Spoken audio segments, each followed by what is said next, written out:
2016. And of course, it is Tuesday night. And depending on where you are is depending on what time it is. Tonight, you're going to be talking to Erving Polster, and he wrote a book called Beyond Therapy. And this guy's been around, I have to say.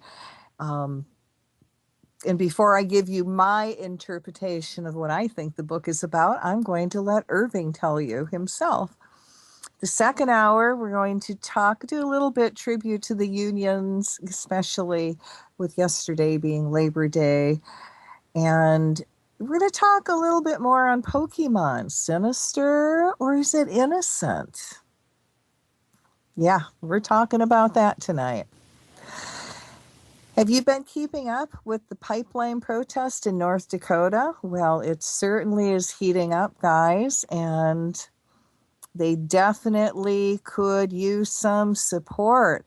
Now, you know how it is as things start unfolding and people really start giving it attention, that the truth starts to come up. Well, is it surprising at all when you learn that a lot of the major corporations, including all the big banks like Wells Fargo, and just to mention one, there's like 30 of these corporations that have gotten together to finance the pipeline to a tune of $3.8 billion. So now what happened, the North American Indians, the Sioux, they went to Washington to explain why they shouldn't be bulldozing and to show them that they had proof where they had sacred sites. And I think this was on a Friday, and the next morning, this pipeline company sent bulldozers in and bulldozed over those exact sites, like destroying the evidence. So somewhere, somebody in Washington told them where and how and what to do. I mean, this is really nasty. So now the big companies want the Indians out of there, and any of the protesters or defenders of the land, I like to call them. So they brought in a company, private security company with really nasty dogs that had been trained to bite. And these security guards, you know, when the dogs were going forward and actually were backing away from the crowd like they really should, was pushing the dogs into the crowd so they would bite people. And that is on video. You know, there is one woman, that security guard, and that woman is absolutely vicious. If you talk about reptilian, those people are. Now, when Democracy Now! Had people go, did their own show on the South Dakota pipeline, what was happening out there, they found out that the security company from Ohio was bragging that it was their dogs and they were responsible. And when it was checked, I guess if you're in Ohio, you have to have a license to have dogs and be a security company like that. And when they went to investigate this company, they couldn't find them at all in Ohio with any kind of license, and which meant that all those people that were out there that was security probably didn't have proper license either. But of course, nobody ever checks them out, do they? It's unbelievable. And you have to honor all these tribes. I mean, it's really amazing. All these tribes are coming together as one in unison and uniting, and anybody else who wants to go out there and help. And they're coming from all over the country to stand up and say, no, you shall not pass. Water is life. And you know, guys, what happens upstream goes downstream. So all you people that are downstream from this pipeline, you better get your rears up there and go help these people and participate and do a little defending the land. In the meantime, you know, if you live in that area, these people really need help. The defenders are going to be there for the long duration and not allow these people to go through. They need water, they need food, they need warm clothes, camping equipment. Somebody mentioned that they also needed phone cards, the old-fashioned phone cards. So if you can, you know, please help them. And I am sorry to say I don't have at my fingertips a way for you to actually get a hold of them. Um, I haven't been able to find that information, but I should have it to you by next week. Yep, the reptilians are out and they are really revving it up. That's all I can say. Now, as far as radiation levels on the planet and your city, it's high, guys. Okay, that's all I can say. Take extra precaution.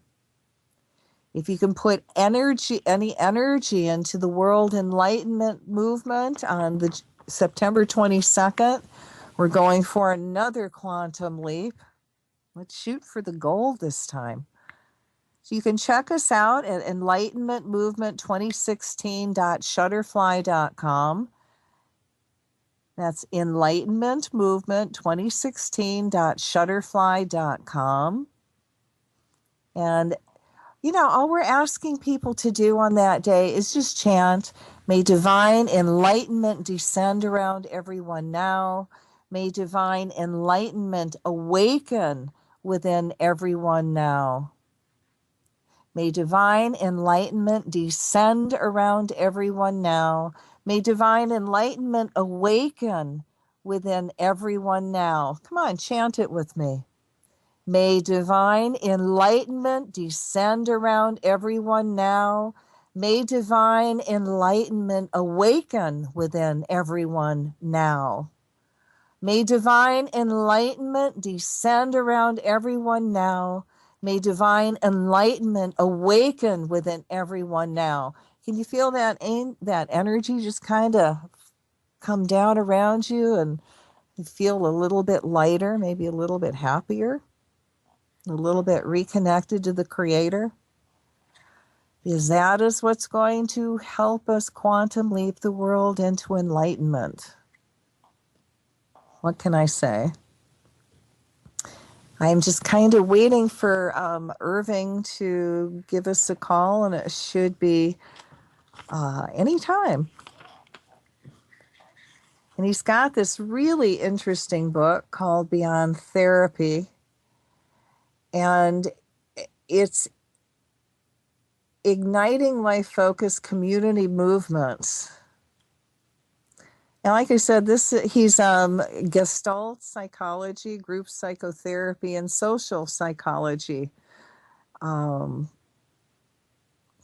And he's lived a lot.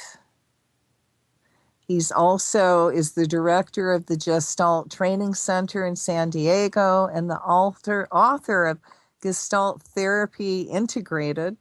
Every person's life is worth a novel. And from the Radical Center, the heart of Gestalt therapy. Hey, Liz, how you doing? I heard you breathe. I was muted. How did you hear me breathe?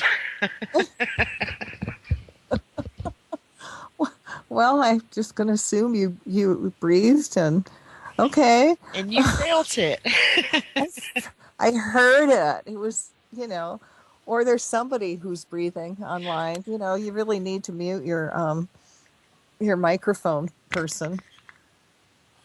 I try to keep it muted because I don't need to hear your audience hear me sneeze or cough or. Oh, that is so kind of you. See, there we Uh, go. But I I, invited you in, didn't I? yes, I am in the process of trying to get my house all organized and straightened up. So when I go down to my daughter's, everything will be straight here. Oh, I love it. Don't you love it? Clean and organized. I'm trying to be ruthless. I really am. I'm not a hoarder per se, but I do have a tendency to hold on to some things that I probably should throw away. Oh God, live life, don't we all? And then we collect more. Isn't it fun? Oh my God. See, now here we've got because I live on an island, you don't throw anything away. And you can go to the dumps here, and they have little free sections where people bring things that they don't want anymore. And it's like they're giveaways. So you take stuff that you don't want, you leave there, and then you kind of look through, what's there. And if anything strikes your eye, you take it. I have gotten some of the best clothes there, honest to God. I'm a dumpster diver, I guess. I used to be. We don't have that option anymore. When it goes to the dump now, it gets crushed and put in a landfill. Oh, that's so sad, because one person's trash is another person's treasure. But you Yeah. can ride around on trash day and see if anything is interesting. Well, that's true. But here they just, again, I'm on an island, so it's more contained. You know, you, you can get your free stuff in certain areas and some may charge you like a buck or, 50 cents just because actually pays for the people that are working there, so you don't mind. Well, I have totally ruined the ceiling in my guest room. Now we're going Okay. to have somebody come in and put ceiling plaster on it. Why, pray tell? It's an old house, and they all the ceilings were wallpapered at one time. So I spent 2 hours painting the ceiling, and I think I told you it just started falling down. The paper got wet and it started falling down. And it wouldn't cooperate with me, so I had to declare a state of war with the ceiling. And as I scraped layers away, I think it was 3 or 4 layers, it was wood. And I'm like, that's not right. So the war is over. The ceiling. Oh, here's your guest, and I will say Oh, goodnight. yay. Hello. Hi, Irving. Yes, Welcome. yes, yes. That's me. I'm a little early, but Oh, I no. wanted. I'd rather be early than late. Oh, you're just perfect on time. We were just kind of filling space. Pardon me. um, we were just kind of filling space, and I'm going, oh my God, I hope I wasn't, telling you too late to do it. And Uh, hopefully you didn't fall asleep and all that good stuff. okay. But tell me your name again. It's Kathy. Kathy. Hi, Kathy. You wrote the book Beyond Therapy, and I have it in my hand. Okay. And if I've got the gist right when I look through it, and you can tell me if I'm right or wrong. But basically, you're teaching people how to reframe their lives with the understanding that what they do in their personal life has really tremendous impact in what they do on the outer world. And if they change what they do in their personal lives, it will also affect that outward world. Am I close? Yeah, yeah, yes, indeed.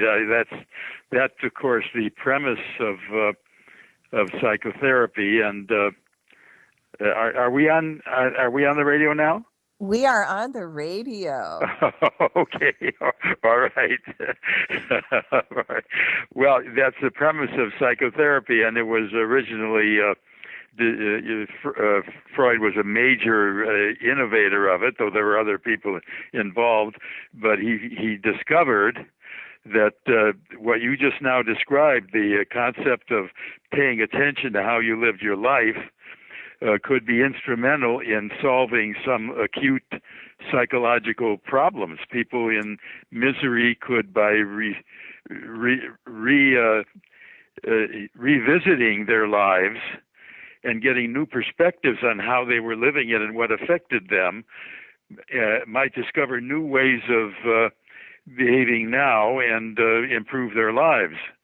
So that Wow, was a that's good. fundamental premise of And psychotherapy. didn't I do good when I read just kind of breezed through your book? And I mean, honest to God, I first started and I went, oh my God. And then all of a sudden it started clicking in. It's like, oh, I get you. You know, Yeah, I but and it makes sense. But I yes, explained it real in a simple way that everybody else can explain, understand it. Did I not? yeah, I'm trying to score points here. yes, very good. Well, but the thing I wanted to get across in the book is that what was discovered in the process of helping people out of their misery was actually so fundamental that it's important way beyond therapy in in people's lives, irrespective of whether they're experiencing some acute disturbance. Okay, let me ask you. I know you're a wonderful elder who's been around a while and seen much. And have you heard of this new Pokemon Go game that's going around that all these people are playing that's turning them into zombies? Oh no, I don't know about it. Tell me. Oh my God, you've got to check this out. It started in 95. So all these people have been Wait, indoctrinated. name it again. I didn't It's quite called, catch it. it's Pokemon. So How do you spell it? Pokemon, Pokemon. And it was started in 1995 as a very kind of cute game, but I think it's pretty satanic myself now that I really look at it. So all these people have been indoctrinated since 95, and we as parents really did not look at the game. If I would have looked at it back then and understood that Pokemon in Japanese means pocket monsters. Oh my dear. Yeah. Okay, well, they were doing heavy magic and I was doing light work, so I never thought to even think what did it mean. Let's just Pokemon, isn't that sweet, Pokemon? And then you see this cute little critter, but these things, these critters, they evolve into a demon. And, these monsters keep getting more powers, and they teach the kids how to work with dark magic and how to get inside people's heads and manipulate and, get into their dreams and work with poisons. So now let's hop into this year.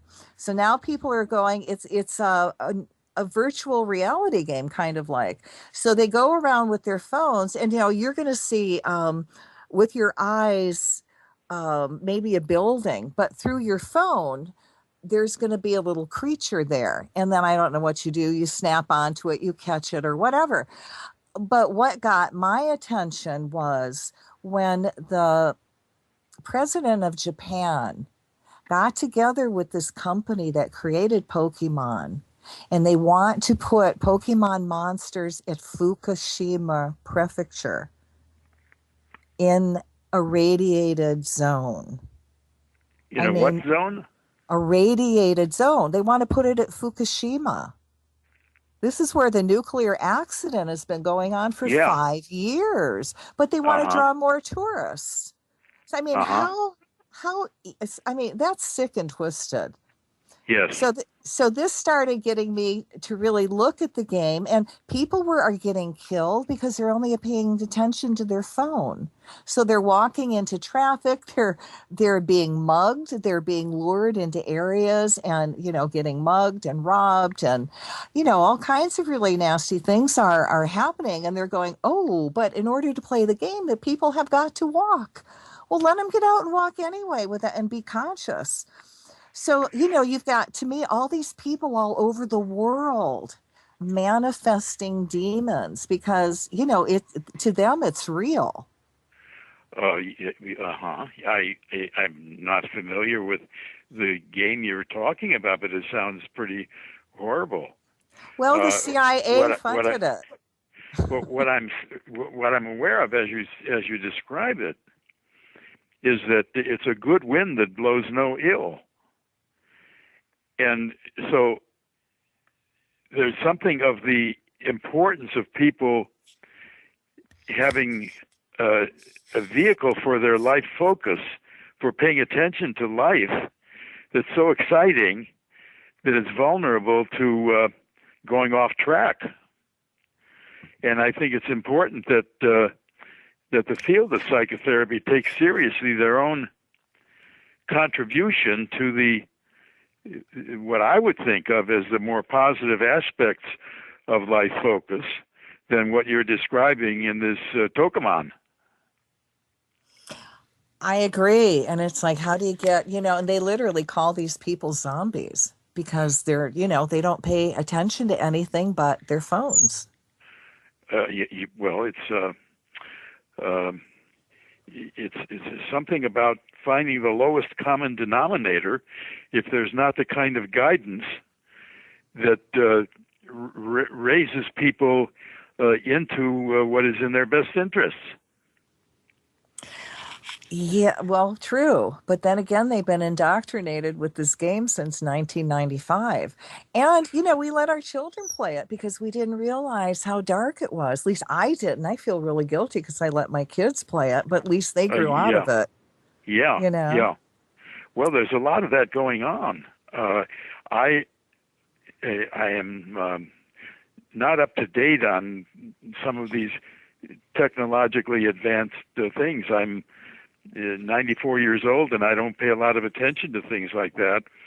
But I am aware that Facebook is an example, certainly not one that has the direct horrors of what you're describing, but Facebook has a very uneven terrain in terms of whether it's helpful or harmful, and it's a chaotic representation of how much people need to be able to communicate with each other and need to be able to explore their lives and their minds, and so whatever opportunities come for that, there's fair game, and there's no leadership or guidance that will carry it into the direction that will ultimately be helpful for them.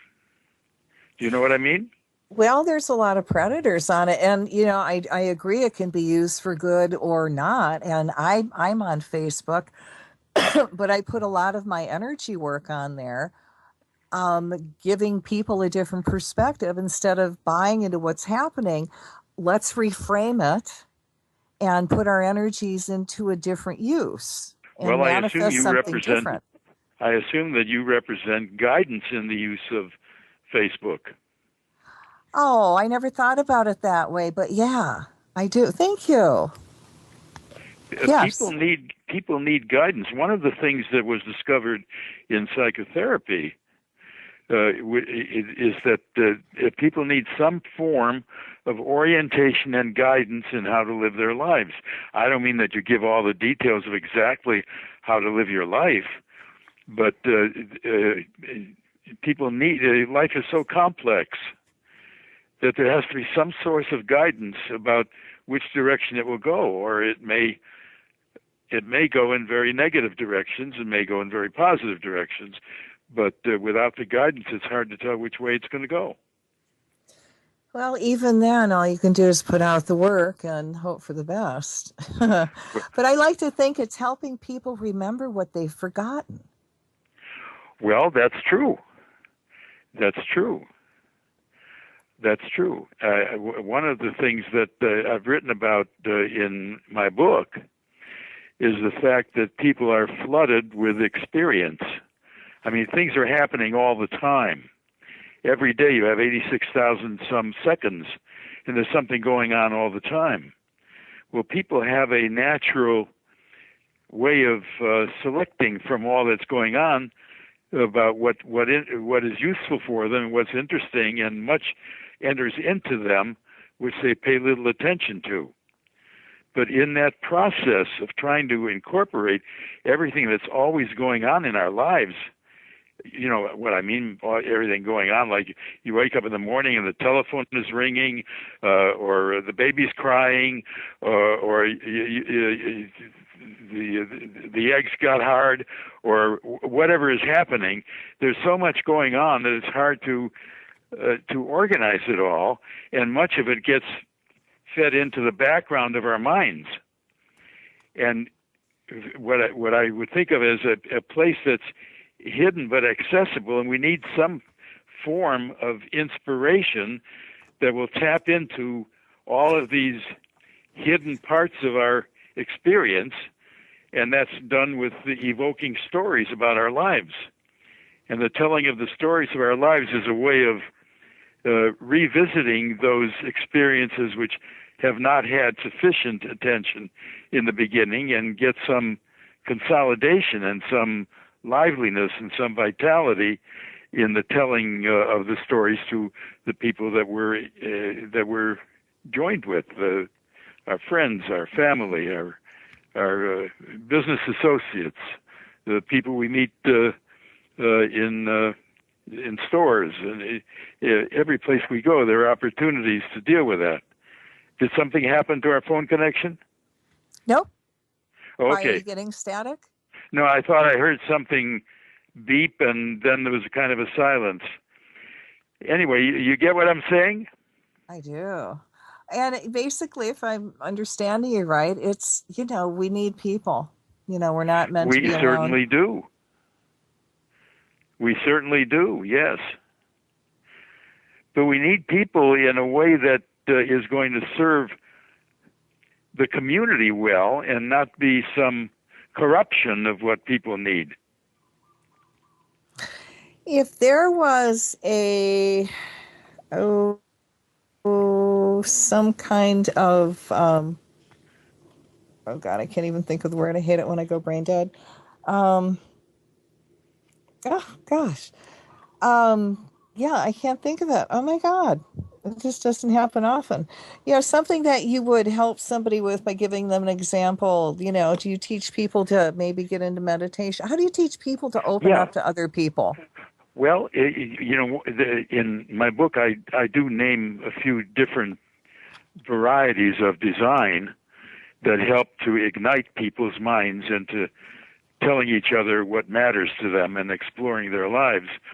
But part of that is the development of themes that everybody is concerned with.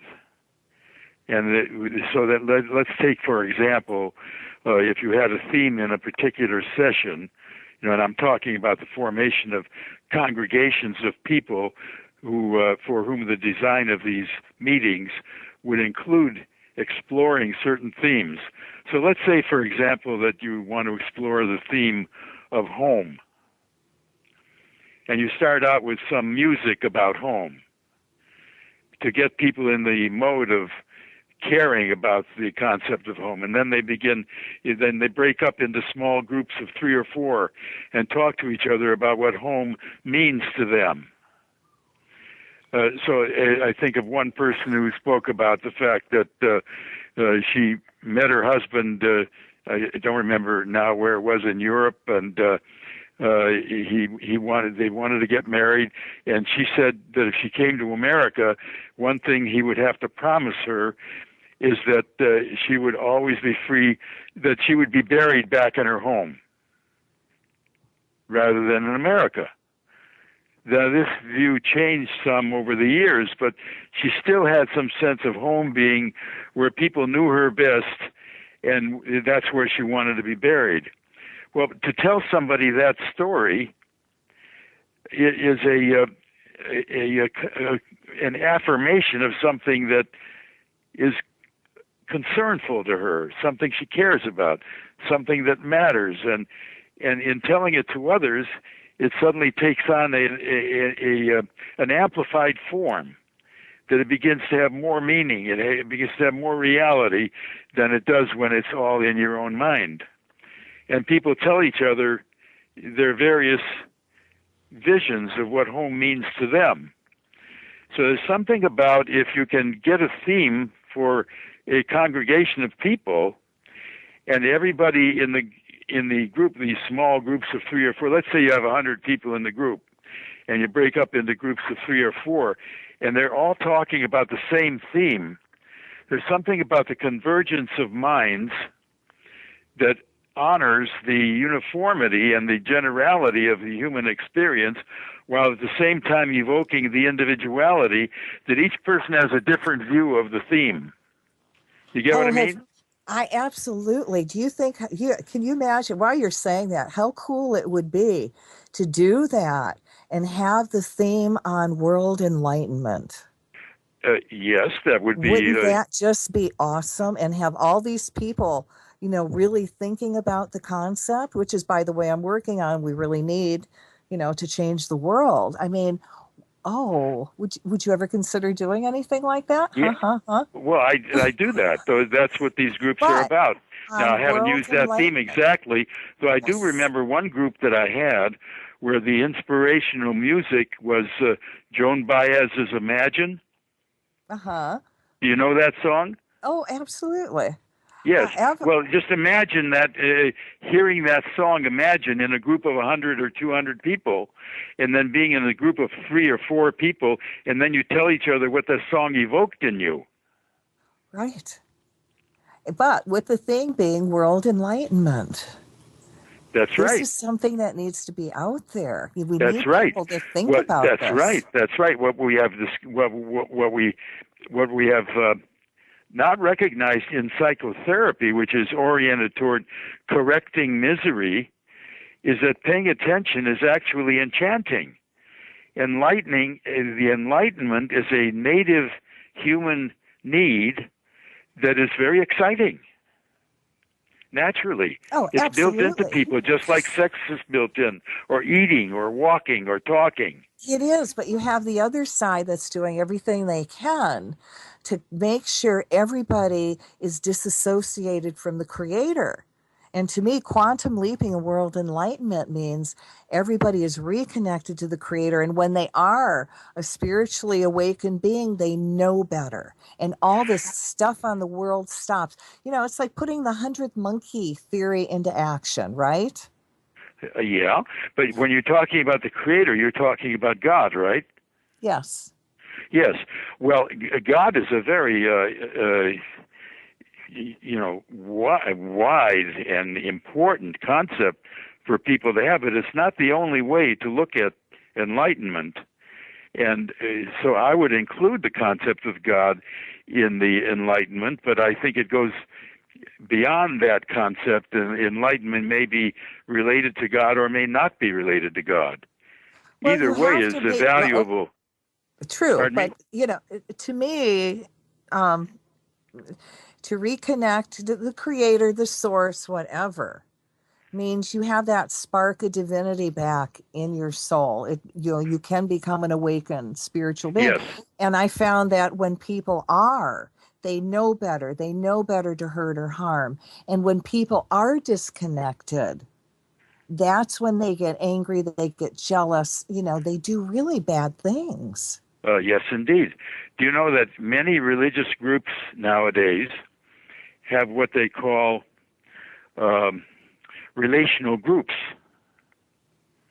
That within the congregation, in addition to the liturgy that's familiar, they also have what they call relational groups where people talk to each other about the things that matter to them in their individual lives, and that may or may not relate to the Creator. Very often it does, especially if it's in a religious organization.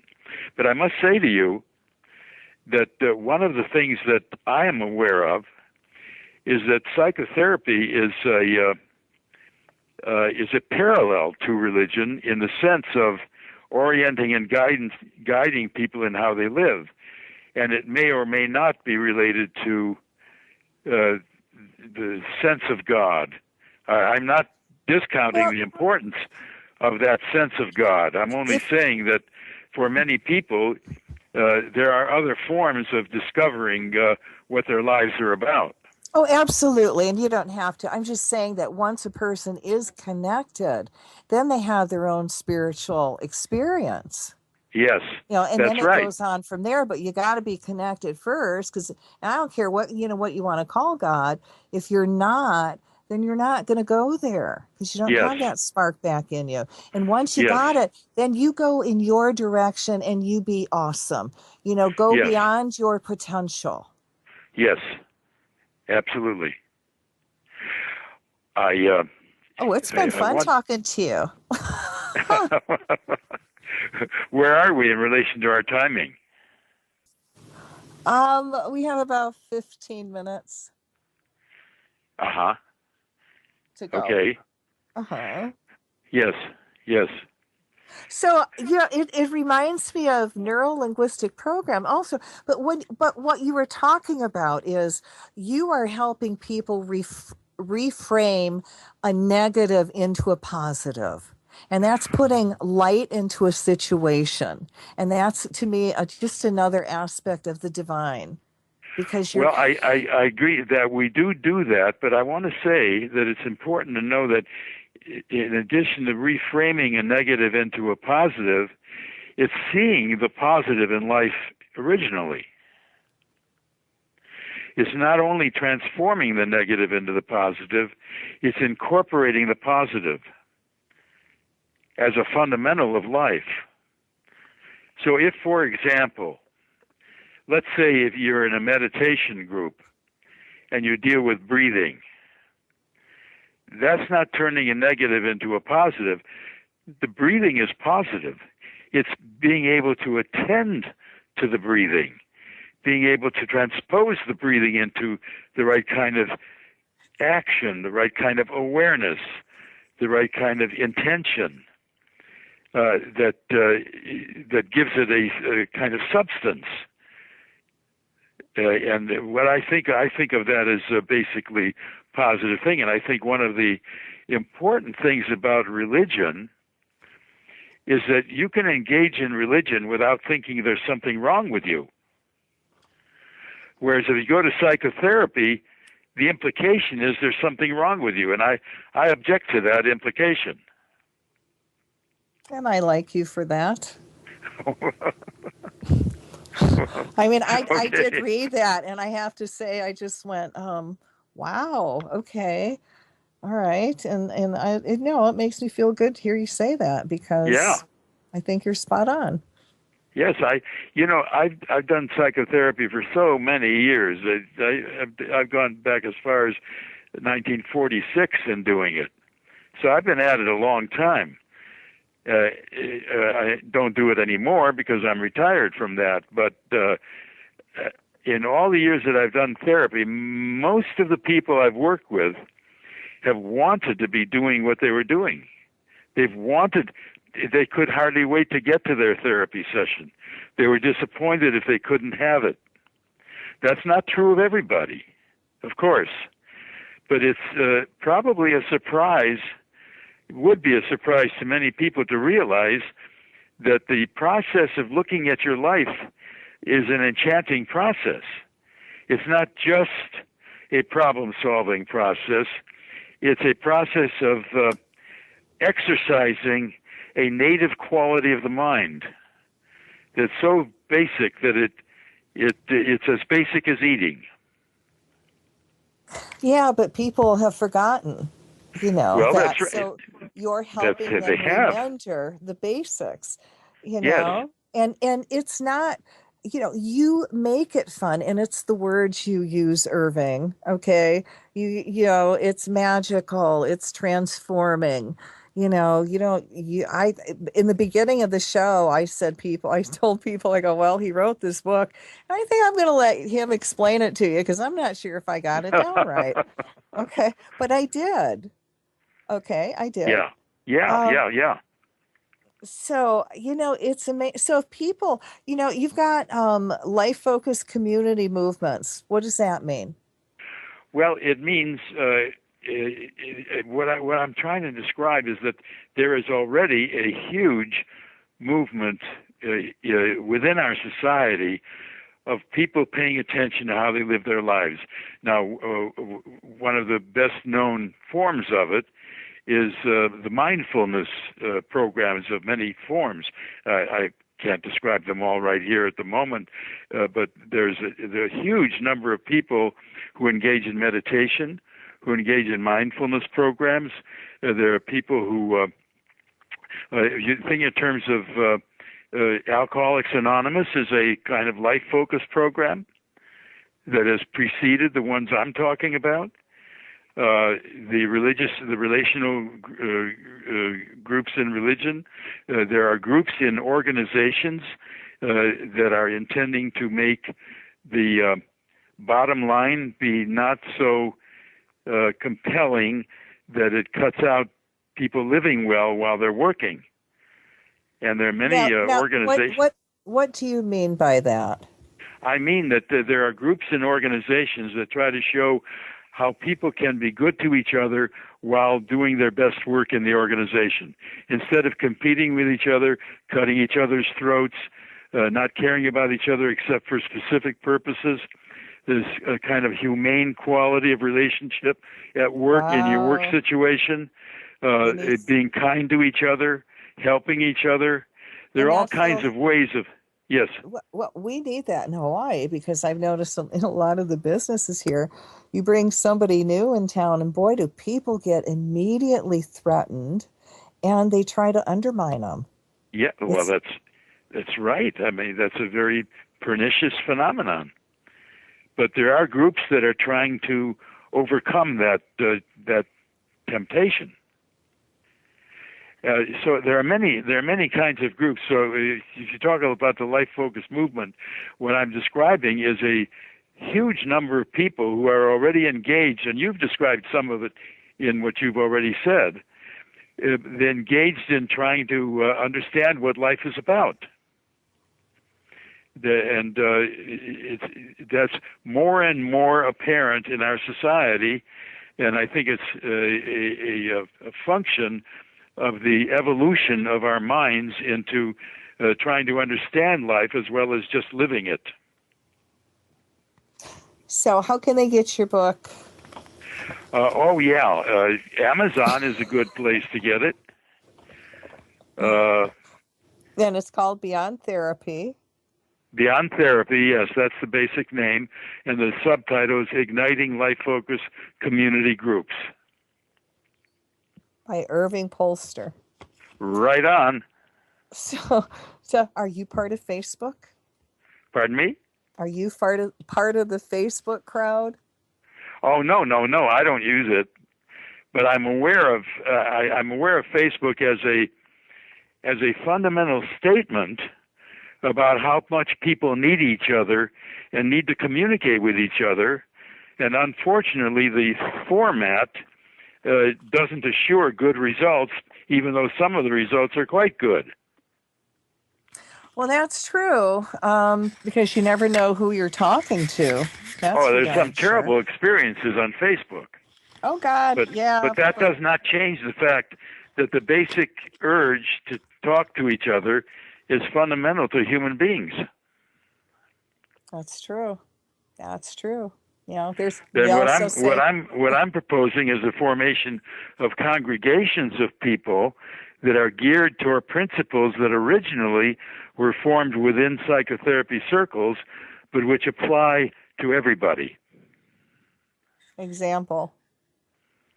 Well, an example would be dealing with ambition. How do you deal with ambition? How do people deal with their own ambitions? How does it relate to disappointment or guilt about stepping on somebody else's toes? Or how do you form a morality that fits the times and deals with specific things that are challenging to the people who are living nowadays? You know, it's too bad you can't clone yourself, huh? Pardon me? I said it's too bad you cannot clone yourself. Okay. Well, thank you for the thought. Well, you've got a lot of knowledge, and you just put that out there, and you really do make it easy to understand. Uh-huh. If I can understand it, I know everybody else should be able to too. Yeah, well, from your mouth into God's ears, or vice versa. Oh, well, I have to say it's been really delightful talking to you. Well, thank you. I've enjoyed talking with you. It's been a pleasure. Is there any actually groups that people can contact, or they've got to go locally, or anybody that you can put out there? Well, I can't name it exactly, but there are groups all over the country of one form or another. But the mindfulness groups, the meditation groups, the church groups, I once heard about a group of people named Smith. Yeah.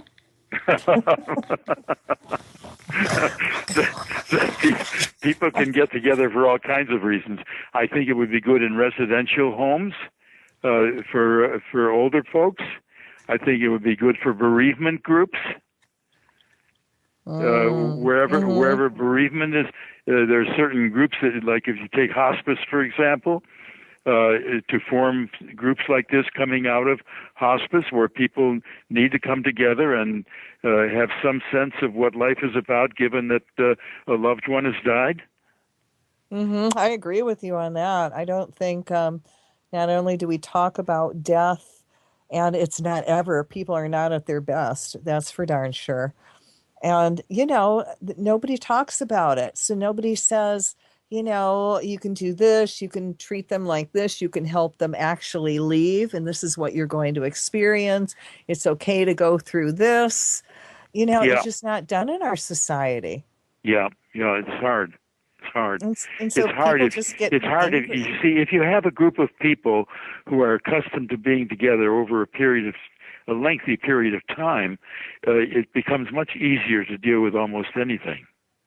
Well, And I that's a think support I group. give examples of that in the book, where the longevity and the continuity of the groups makes a big difference in terms of the trust.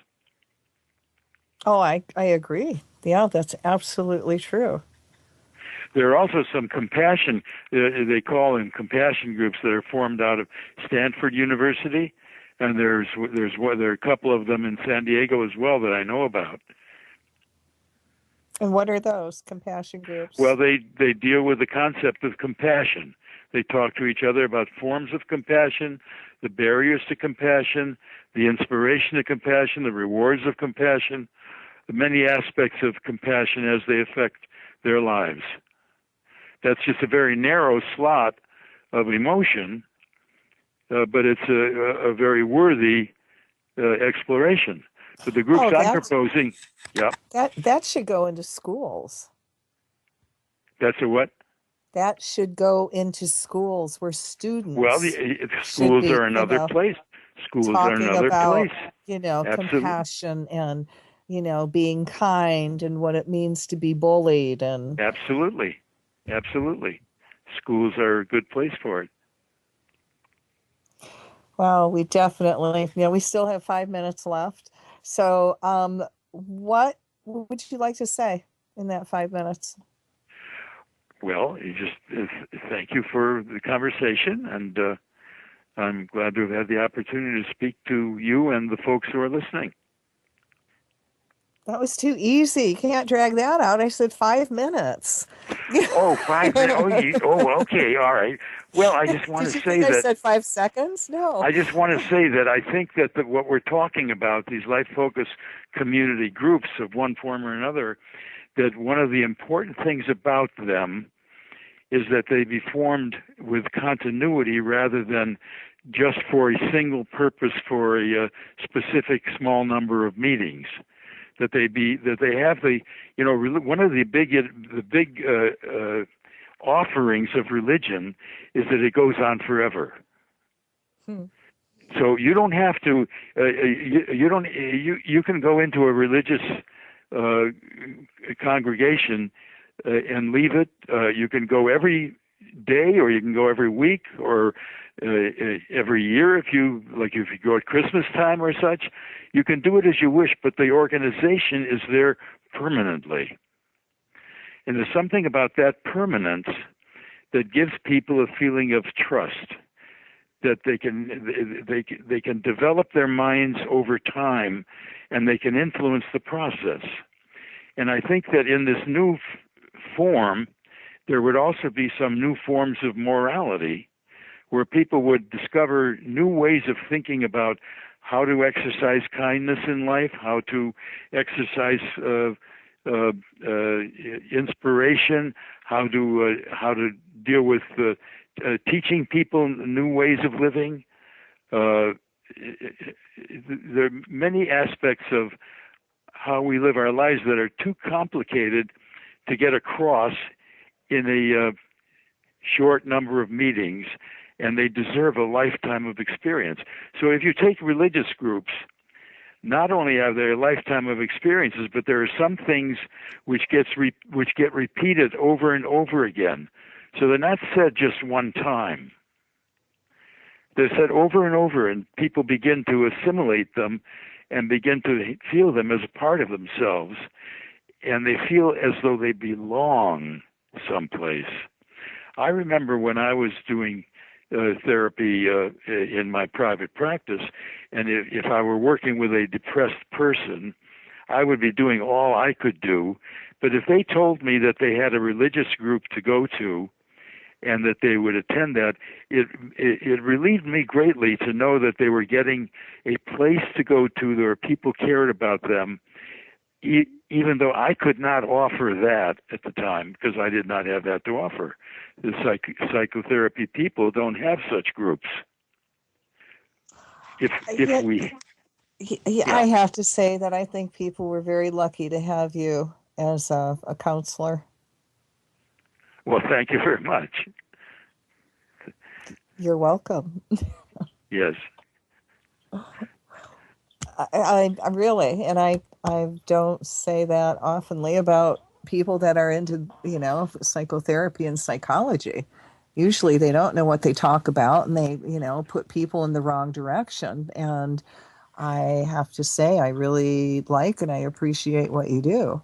Well, thank you very much. I'm glad you feel that way, and I found it very easy to talk to you. You seem very knowing and caring, and like it matters to you what you're hearing. Oh, absolutely. Because once I understood what you were talking about, it's like, oh, well, yeah, I can talk to you. Yeah. and okay. You're not, someone way out there talking over my head. Uh-huh. So, well, you also made it very easy. And, I'm 63. I'm not 90, but I'm a young 63, elder. You're just a baby. I mean, you're know. just starting out in life. I said I'm a young elder, and I'm thinking, oh, God, you're 90. You are brilliant. I want to just, you've been there and seen it. And, oh, my God. Oh, there we go. You're going to have to come back on again, Erving. You really are wonderful to talk to. All right. Well, thank you so much. All right. Aloha. Bye-bye. Bye-bye. Bye. We'll be right back, everybody. Okay. Bye-bye.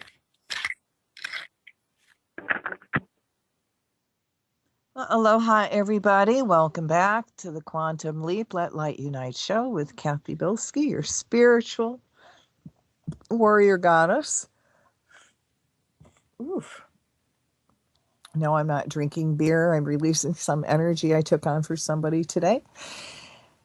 Anyway, this is the second half of the Quantum Leap on Revolution Radio at Freedom's Lips. And, Revolution Radio is listener-sponsored, so go to their website, Revolution Radio at Freedom's Lips, and look at their, go to their donation button. How easy is this? And press it. And, come on, anything really helps. It keeps us all on air. And, we've got a lot of good programs from many good hosts and hostesses. And we appreciate your generosity. And remember, what goes around comes around. So as you give, it opens you up for the universe to send you something in return, when that's how it works. What goes around comes around.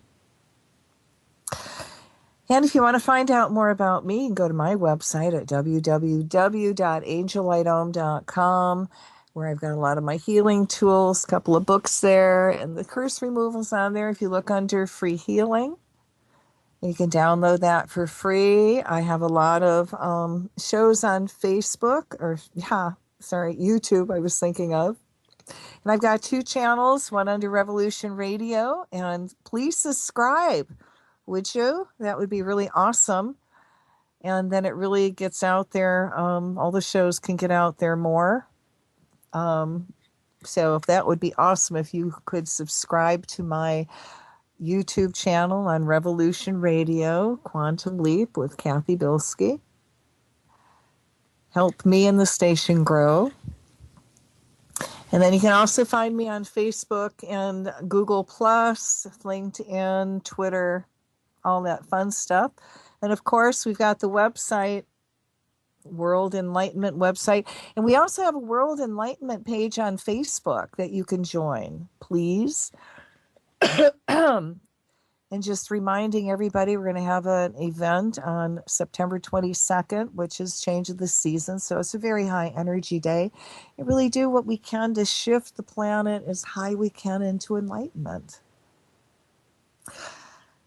This half of the show, we're going to just do a little tribute to the labor unions and talk about Pokemon, which we did a little bit earlier, but really going to go into much more depth. And I couldn't think of a better way to say thank you to the labor unions who really brought us a lot and brought us Labor Day. Then to also do a tribute to my dad, because I grew up a daughter of a UAW member. And I'm 63. Oh, sorry, I've already said that. I'm not hiding that fact. So my birthday is around 1953, 54, around there. I got to grow up in what was now called the golden years of the Union. So this is, I want to say thank you to the UAW, for I would not have had such a good life. And this is actually my way of giving back. So my dad's name is Frank Louis Bilsky and would be 104 if he was still alive. My dad worked for Cadillac Detroit Division for 35 years, and he was a skilled tool and die man, UAW member, blue-collar worker, and very pro-union. We lived on the east side of Dearborn, Michigan, the hometown of Henry Ford. Ford had their headquarters just down the street from us. In practical terms, that meant Ford Motor Company paid out some mighty high taxes to the city of Dearborn, so the city lacked for nothing. My schools were built like capsules with indoor pools. They seemed to be a park every few blocks, a big ice skating rink in the winter, and a community center with a big indoor roller skating rink. Then we had Camp Dearborn, that was an hour away out in the country, that had lakes, rides, camping, and weekend dancing. My dad chose well, and the majority of our neighbors were factory workers for one of the many auto companies that were in the state of Michigan. That's what people did. They worked in the car factories in the 50s, 60s, 70s, and 80s. So many of us grew up thinking, not me, that we would follow in our father's footsteps by getting hired in one of the many auto plants that was in Michigan. It was a normal thought the children of union members had. Well, why not follow in your parents' footsteps? For they were making very good money that was shared with their families. My friends and I had a pet name for those that worked at the automobile factories, which was factory rats. People who could handle routine of doing something over and over and over again. Of course, all those factory rats just laugh, for they all had homes, new cars, new boats, snowmobiles. I lived in Michigan. And all the play toys grown up men and women wanted to buy. They were living the life of the upper middle class that worked like hell to earn it. Another positive point I have to say about union members: they shared their wealth with the local businesses. No hoarding like the top 1% who seem to get great pleasure at the massed fortunes they have sitting safe in their offshore bank accounts. Union members shared the wealth. I remember growing up, my father telling me stories about he and others picketed for their rights. It was not easy, and many fights broke out between the workers and the automobile companies. My father was hit on the head during one of these times on the picket line that sent him to the hospital and probably kept him out of World War II. He said he was told he was too skilled to be sent off to fight. I'm actually very proud of my dad for standing up for his and others' rights. If it wasn't for their tenacity combined with much courage, you would not have what you have now in the unions. Needless to say, when you had to fight so hard for your rights with the coming together of people uniting as one and winning and getting your head bashed in to achieve your goals, well, Our house was pro-union, and you could not talk the union down at all. If you did, it was a bad move on your part. Dad would remind you in a very loud voice of all the great things the union achieved. Now, my dad was skilled labor and made pretty good money that I took for granted. I was little. We had our home in Dearborn. Then my dad invested in some cabins in the Upper Peninsula that we rented out during the summers and, of course, during hunting season. Looking back, we had our winter home and summer home on a small lake where I got to spend my summers growing up. I would have to say we were upper middle class folk. We lived simply, yet lacked for nothing. My dad paid off both these properties during his run at Cadillac. I remember my dad working a lot. Well, why wouldn't he? Getting paid time and a half after a 40-hour work week, which was good money. Holidays? Oh, God, you got double time for holidays. Hardly anyone refused holiday time. I do remember when the paychecks came in, how my dad would complain on how much taxes were taken out. So it was hardly worth putting the time in. Yet, I don't remember him refusing holiday work either. When they asked him to work weekends, he did. The pay was good.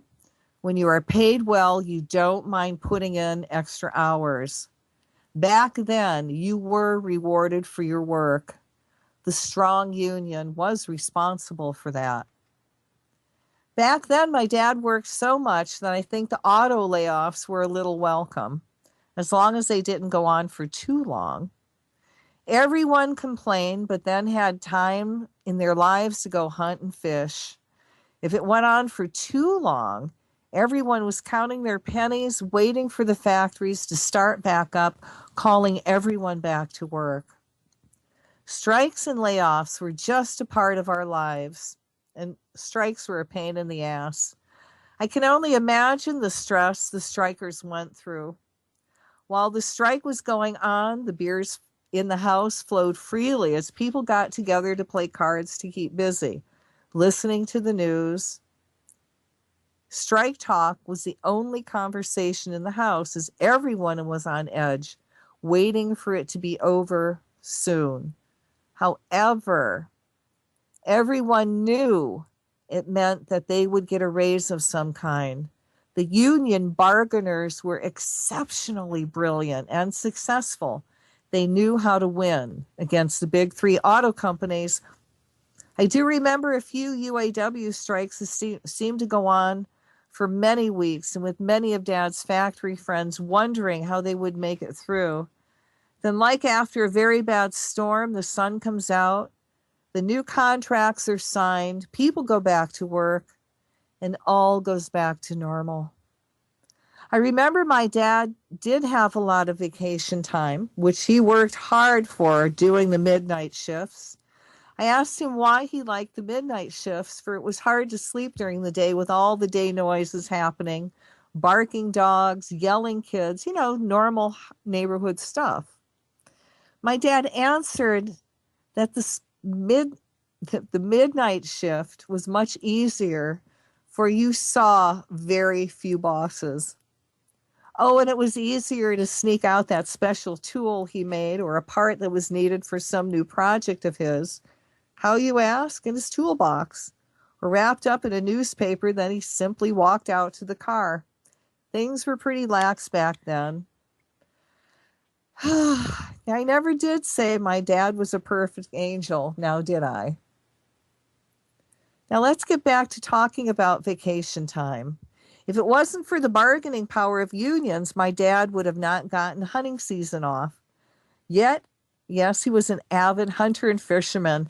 Now I realize how well we really ate, for much of our food was from all the hunting and fishing trips the men in our family went on. I remember being up north at the cabins during the summers with my mother and only saw my dad on the weekends, for he worked so much. Then it was off to the river to fish. As he worked his way up the ranks, Dad would also get Christmas, Easter, New Year's Day off, unless he needed to make that extra overtime money.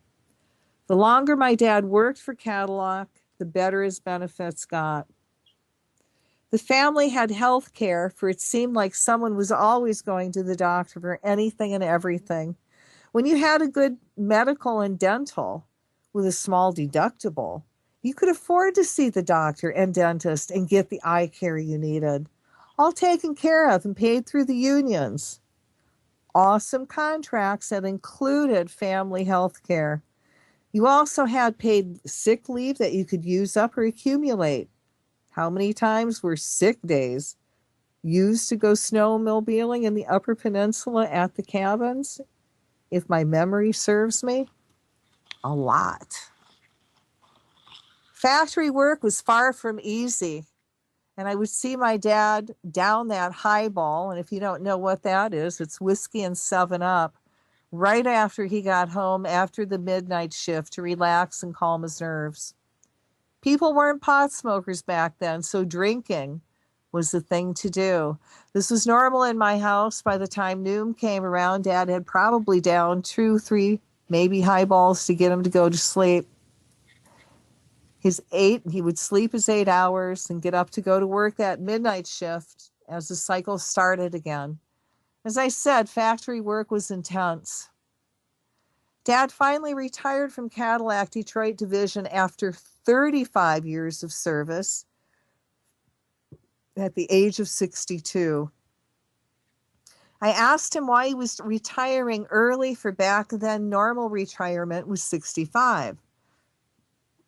My dad looked at me calmly and said that all his friends that retired at 65 died within 6 months of retirement. I cannot tell you how many people tell me 40 years later that this still holds to be true. Based on that brilliant observation, my dad retired at 62 and lived till 82, receiving his full pension. He was truly one of the lucky ones and was taken care of in his retirement years because of the awesome bargaining of the UAW. He lacked for nothing and taught me how to share the wealth with family. I think when you were a blue-collar worker, you have a different understanding about money, and unlike wealthy people who hoard their money, my dad shared his pension with his family when they were in need. He worked hard, paid off his 2 homes, and had no debts to speak of when he retired. I remember him putting that accumulated retirement money back into all of his children. He had 5. So when he died, there was just enough money to pay for the funeral. Really? Way to go, Dad. You were not a hoarder. And it is said that whatever money you had left in your bank account when you die is all those extra hours you didn't need to work. You zeroed yourself by sharing the wealth before you passed, which allowed you to experience that joy of giving to others in need, especially your children and grandchildren, and see the good that pension money did. If it wasn't for the union and all it achieved, I would not have had such an amazing, blessed life, and I did. It gave my dad freedom to live the dream. He understood family and shared what he made with us. Trust me, he had his faults, and who didn't back then? He showed me how important unions are and what can happen when a group of people come together in unity to help uplift each other. My life was generated through hard-fought battles on the picket line. My dad made his stand with many others, and they won many hard-earned rights that the companies have learned now how to go around to stop workers from receiving their fair income. What a chess game that seems to be played between unions and big business. Because of unions and my dad making it through 35 years at Cadillac, I got to live the middle-class dream life, which back then was not a dream, but a living reality in action. Go unions. And thank you, Dad. All right, let's talk about Pokemon. Pokemon Go, that new reality game people are playing, and they're being really stupid and looking through their phones. And I have to say, I really didn't care about this game, and I saw people play it, and I thought, oh, just cute Pokemon, who cares? Not a big deal. Until the guy from Japan, the president of Japan, got together with the owners of Pokemon game and wanted them to put and asked them to put, and they agreed to put little Pokemon monsters at Fukushima Prefecture. And that's where the nuclear accident is. And I thought to myself, oh my God, how sick and twisted is this? Guiding people to a nuclear zone? So I wonder how many points those Pokemon are going to be. And, this guy is insane.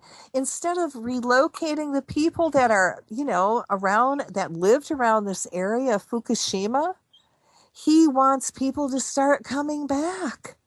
Well, President of Japan and your family and the hierarchy and all those people that run that plant, why don't you move back into Fukushima? But when I saw and thought to myself, how sick and twisted is this? Trying to put little Pokemon creatures in it. It just opened me up to really looking at this game. And like I was saying earlier, I never did look at it since 95. So these guys had some magic going around it. None of us did.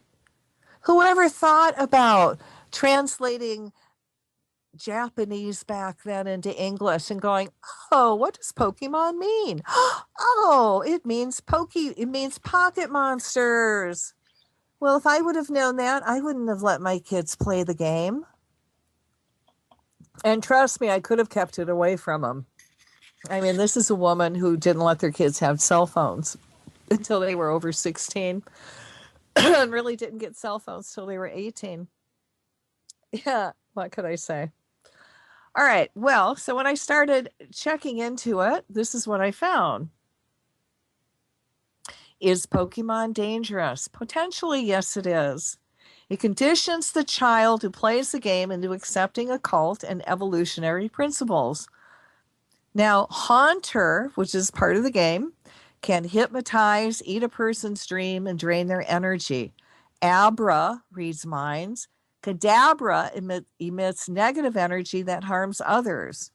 Ghastly induces sleep. Gengar laughs at people's fright.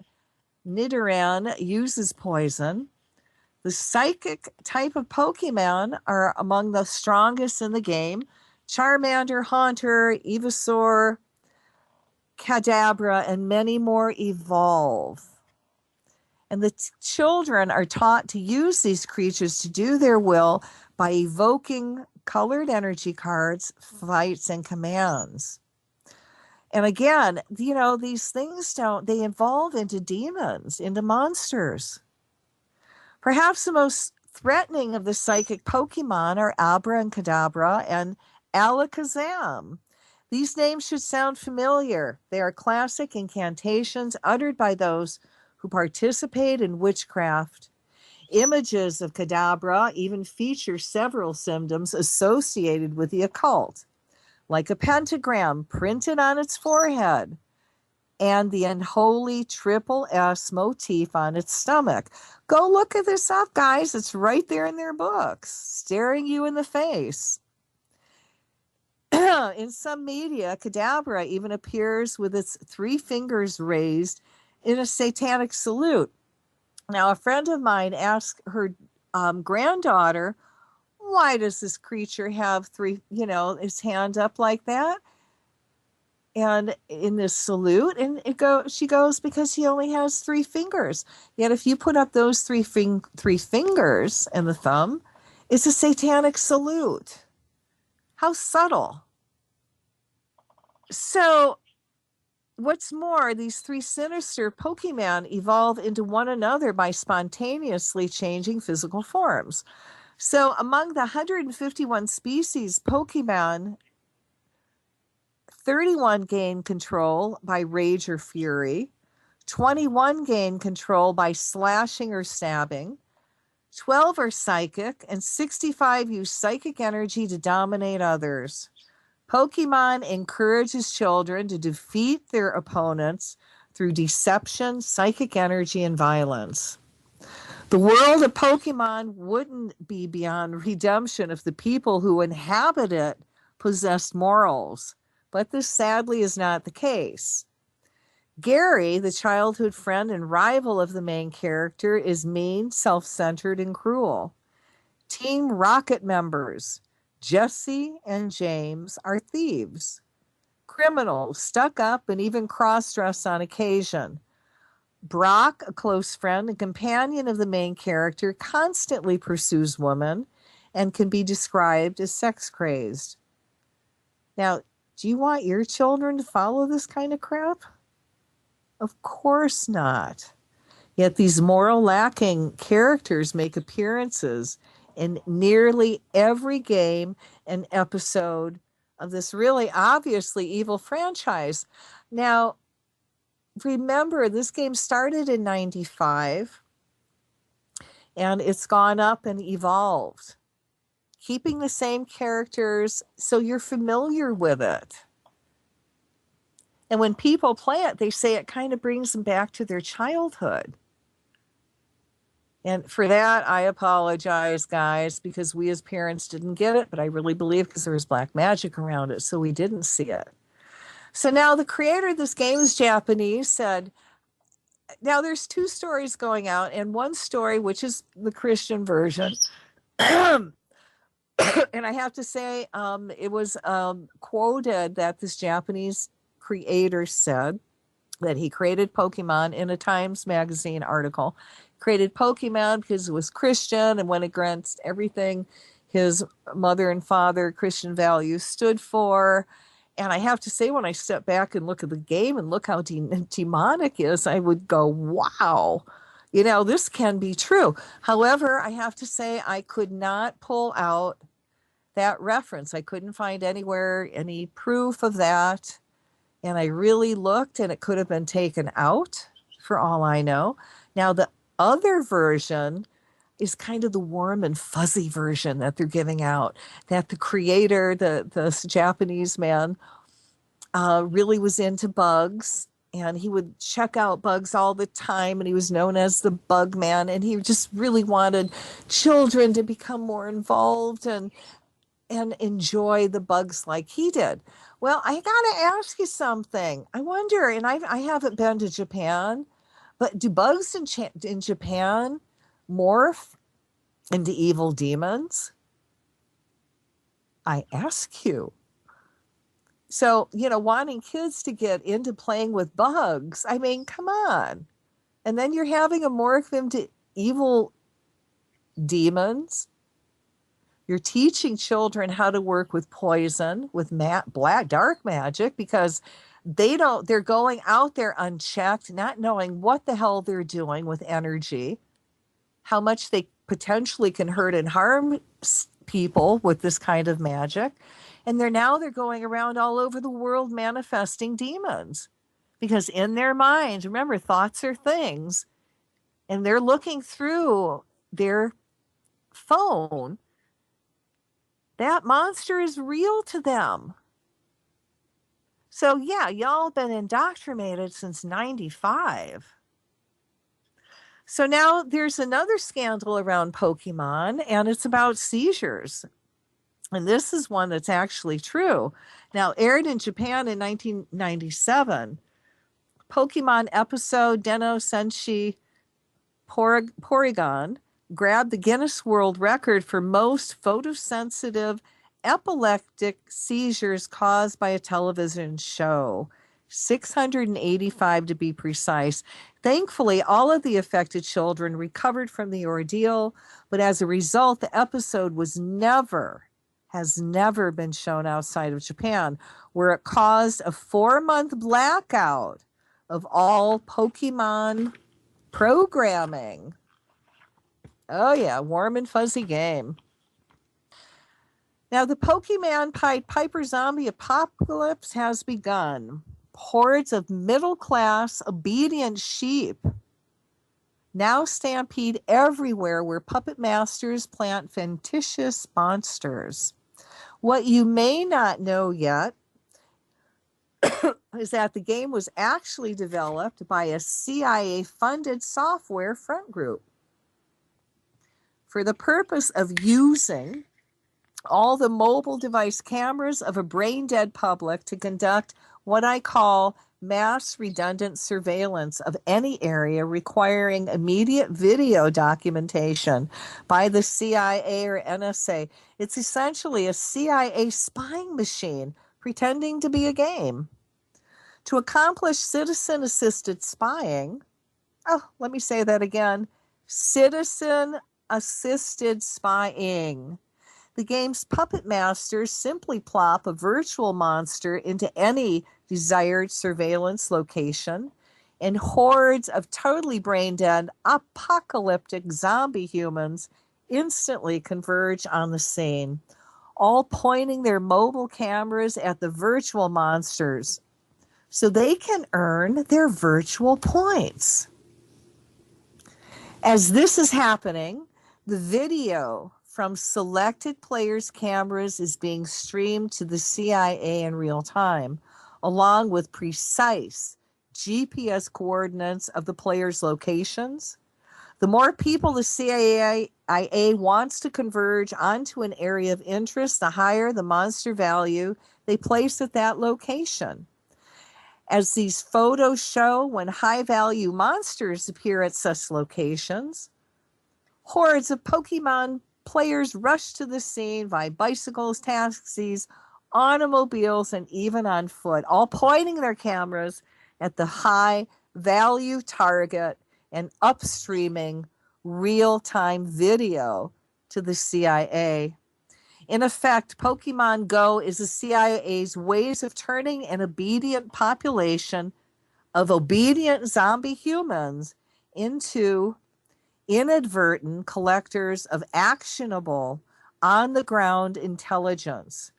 Pokemon is a game that turns obedient, bored citizens into highly effective domestic spies who are unwittingly working for the police state. Witness these scenes. Now, Pokemon Go was created by Niantic, which was formed by John Hanke. Now, Hanke also just happened to help found Keyhole. Now, what does Keyhole do, you ask? I'll tell you. Go to Keyhole's website, but you can't. It just takes you straight to Google Earth. Excuse me. That's because Keyhole was acquired by Google back in 2004. Before that, though, Keyhole received funding from a firm called In-Q-Tel, a government-controlled venture capital firm that invests in companies that will help beef up Big Brother's tool belt. What's more, the funds in In-Q-Tel gave Keyhole mostly came from the National Geospatial Intelligence Agency, the NGA, whose primary mission is collecting, analyzing, and distributing geospatial intelligence. This all should have been in the video. In-Q-Tel is CIA. The founder, John Hanke, not only did previous work for the government, he is an advocate of government surveillance. It is his specialty. The challenge is finding a way to get people to willingly give up their rights, like with Facebook, but including their geo data as well as their Google and Gmail information. Pokemon Go is turning us all into army of narcs in service of the coming New World Order. Allow me to explain. Now, lots of apps have sketchy privacy policies. Now, that's nothing new. But the first set of alarms go off as soon as you realize that Pokemon Go's policy does seem a bit more liberal than most. Because not only are you giving Pokemon Go access to your location and camera, You're also giving it full access to your Google account, assuming that you use it to sign in. There's one section of the privacy policy in particular that seems to be getting the conspiracy theory of the world up in arms. All right, in which Reddit user Homer Simpson, calls very Orwellian. Now listen up. So this is labeled Section E, information disclosed for our protection and protection of others. Now, our protection means Pokemon. We cooperate with government and law enforcement officials or private parties to enforce and comply with the law. We may disclose any information about you or your authorized child that is in our possession or control to government or law enforcement officials or private parties as we, in our sole discretion, believe necessary or appropriate. A, to respond to claims, legal process, including subpoenas. B, to protect our property rights and safety and the property rights and safety of a third party or the public in general, and to identify and stop any activity that we consider illegal, unethical, or legally actionable activity. You know, now you've got the new Pokemon police out there. What really disturbs me is that they consider you and your child, that they own what you have. So they can disclose any information about you or your authorized child that is in their possession or control to government or law enforcement officials or private parties. As TechCrunch explained, Pokemon-loving millennials are far less likely to object to a few extra permissions when it's Squirtle staring them in the face as they abandon their every God-given freedom than they do when Google reads their email. And it's not like Pokemon Go itself doesn't already have a direct-ish line to the CIA, because it does. Now, sick and twisted, but what can I say, guys? You know, do you really want to play that game and give them your children over to them? Now, there's also an Italian bishop that threatened legal action against Pokemon Go, saying the diabolical game has turned its army of smartphone wielding players into Walking Dead. Duh. So this is the southern town of Noto in Sicily. So he's going to do what he's best to get the app banned. And truthfully, guys, I don't want it in my store. I didn't give Pokemon permission to put anything in my store. You know, they use the whole world and they think they can get away with it. I can't wait till a whole bunch of people take them to court and it's a class action suit. Don't put that crap in my store. You know, you need to get my permission. And it's no. So I really hope more towns really, you know, make it illegal for people and ban this app game.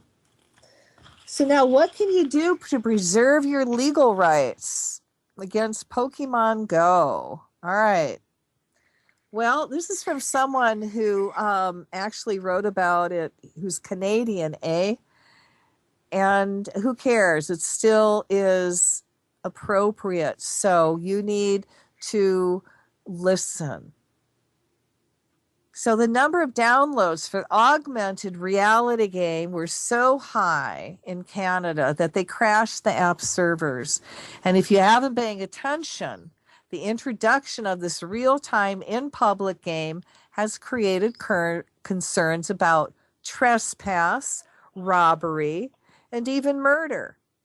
Pokemon hunting has resulted in police being alerted on suspicious behavior only to find people walking in circles staring at their phones. These hapless players have also been targeted by criminals based on their blind meandering. At least one attempted murder suspect has been apprehended due to the Pokemon hunt, and a dead body, no foul play suspected, was discovered. Some people have resorted to signs to keep players out. Others have tried dog poo. Either way, it seems that non-players are not impressed.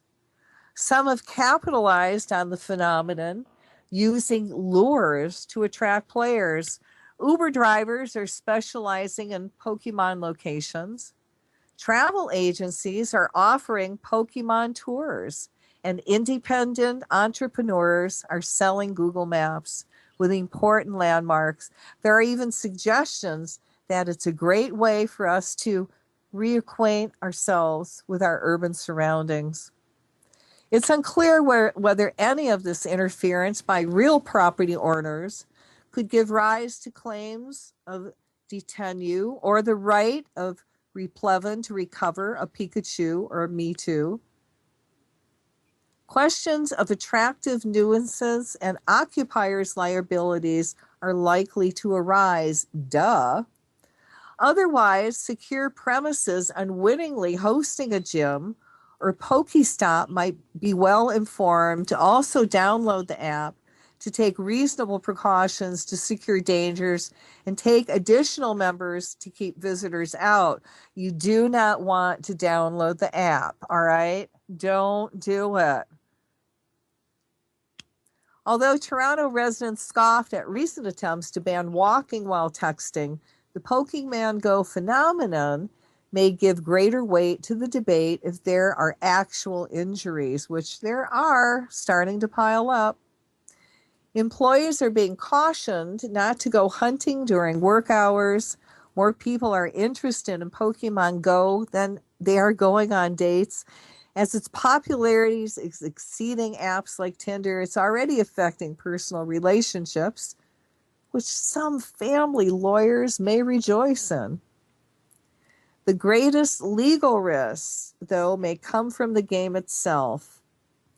In order to sign up, users grant full access to their Google account, which creates enormous cybersecurity issues. The real problem might be in the terms of service, like I mentioned earlier. The company behind Pokemon Go, Niantic, takes measures to ensure that Pokemons don't appear in roadways,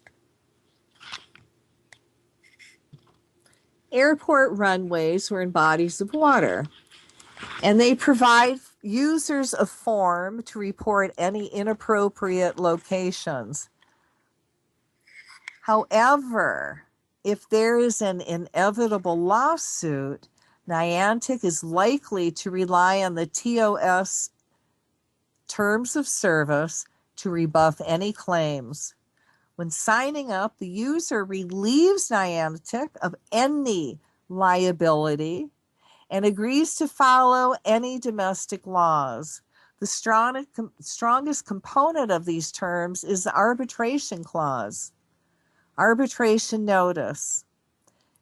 Except if you opt out and except for certain types of disputes described in the agreement to arbitrate section below, you agree that disputes between you and Niantic will be resolved by binding individual arbitration, and you are waiving your rights to a trial by jury or to participate as a plaintiff or a class member in any purported class action or represent. This is what I call the protect their ass clause. So I'm going to read that one to you one more time so you really understand. These guys are just accepting absolutely no responsibility for their games. All right? All right. So if there is an inevitable lawsuit, When signing up, the user relieves Niantic of any liability and agrees to follow any domestic laws. The strongest component of these terms is the arbitration clause. Arbitration notice, except if you opt out and except for certain types of disputes described in the agreement to arbitrate.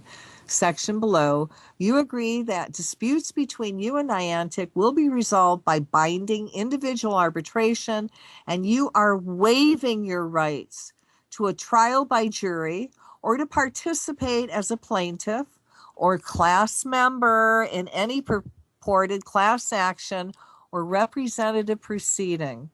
So in order to opt out, users must send an email to, now write this down, go get a pen and paper, terms of service at nianticlabs.com. That's TERMSOFSERVICE at NIANTICLABS.com. Within 30 days of their agreement to the terms of arbitration opt-out notice in the subject line, failure to do so will be deemed to have knowingly and intentionally waived your right to litigate. Even if you never have a personal legal dispute against Niantic personally, the best revenge, if you are getting annoyed at the swarm of Pokemon Go players, is a swarm of opt-out notices.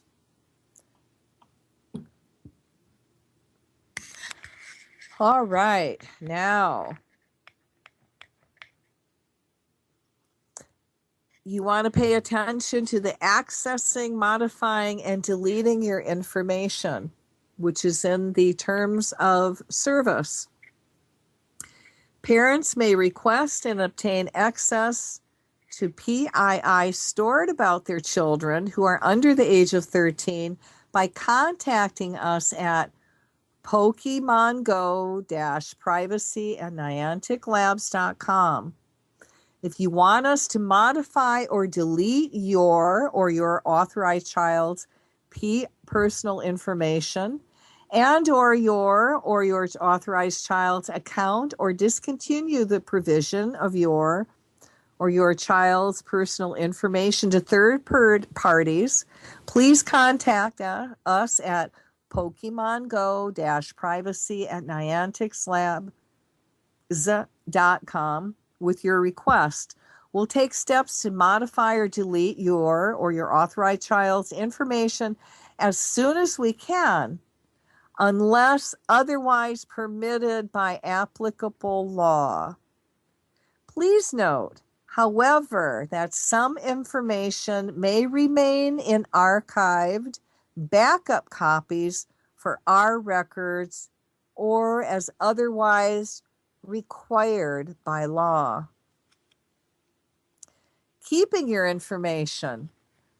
Following termination or deactivation of your or your authorized child's account, Niantic, its clients, affiliates, or service providers may retain information, including you or your authorized child's profile information and user content, for a commercially reasonable time period for backup, archival, and or audit purposes. If you have any questions about termination or deactivation of your or your authorized child's account, please contact us directly at PokemonGo-privacy@nianticlabs.com.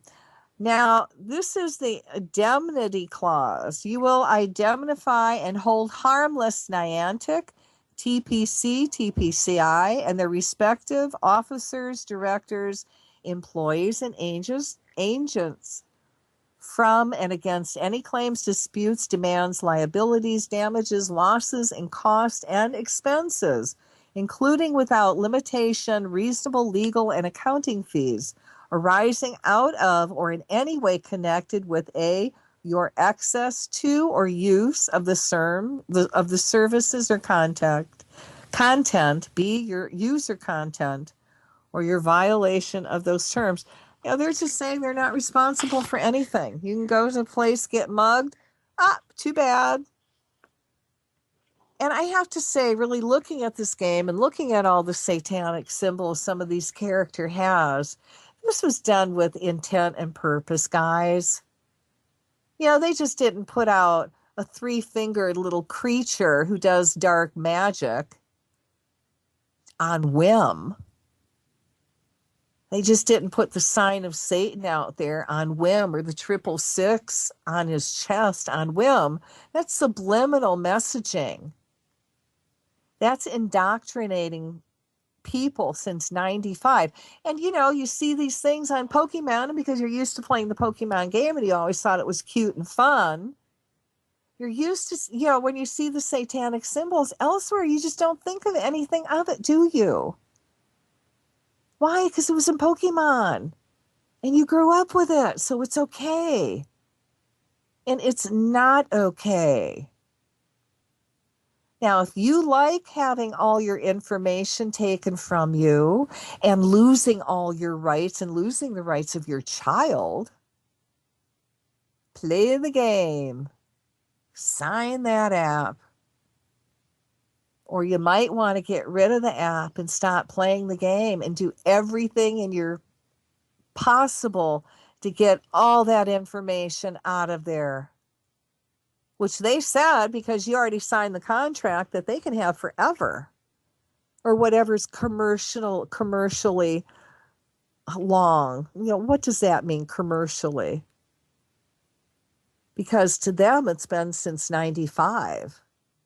And when you realize this is CIA funded, and every time you go to some place and take pictures, you're giving the CIA information. And you're becoming a spy for them. And I have to ask you, all right, so you become a Pokemon master. What in the hell does that mean? Can you use that knowledge to get a job application? Can you write down I'm a Pokemaster and get into college because of it? Is it really helping the planet Earth? How? How? When you're manifesting these demons all over the place. And now that you got the CERN opening up, supposedly demons, portals, cancel, clear. Hopefully we shut them down. How is that tied to the demons that people are manifesting through Pokemon? This has been something that's been planned for a long time. And do I believe the story about this guy that invented this as being something cute and cuddly? And because he loved bugs so much, and if he loves bugs so much, he turns them now into monsters. Oh yeah, that's good for kids. And when all those kids had seizures, what did he come out and say? Well, they shouldn't have sat too close to the TV set. They should have known better. Wow, that's really warm-hearted, isn't it? Parents, think about letting your children play. Don't let them do it. Talk with your kids about this. This game is satanic. Look at the symbols. Look what it's getting these people to do. Not to mention being stupid. And they warn you a lot about not to do this and be conscious, but they know darn well that once you get into that phone, you're not going to be conscious. You're going to be into the game because they've already psyched it out. And who else knows what they're going to be able to send through that app at you? Will they be able to send out, or are they sending out some kind of frequencies to hurt and harm and to really mind screw you, or just to make you sick?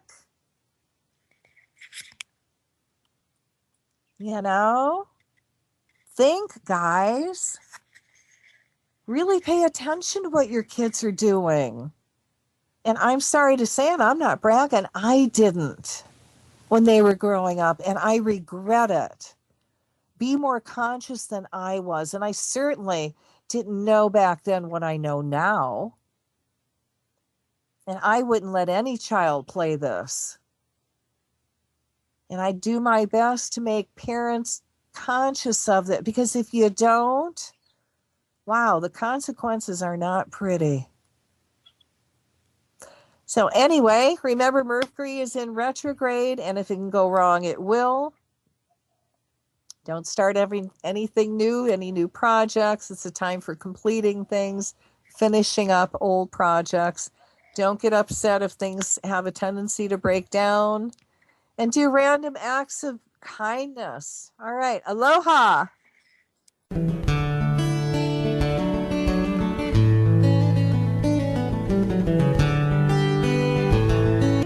Exploring a metaphysical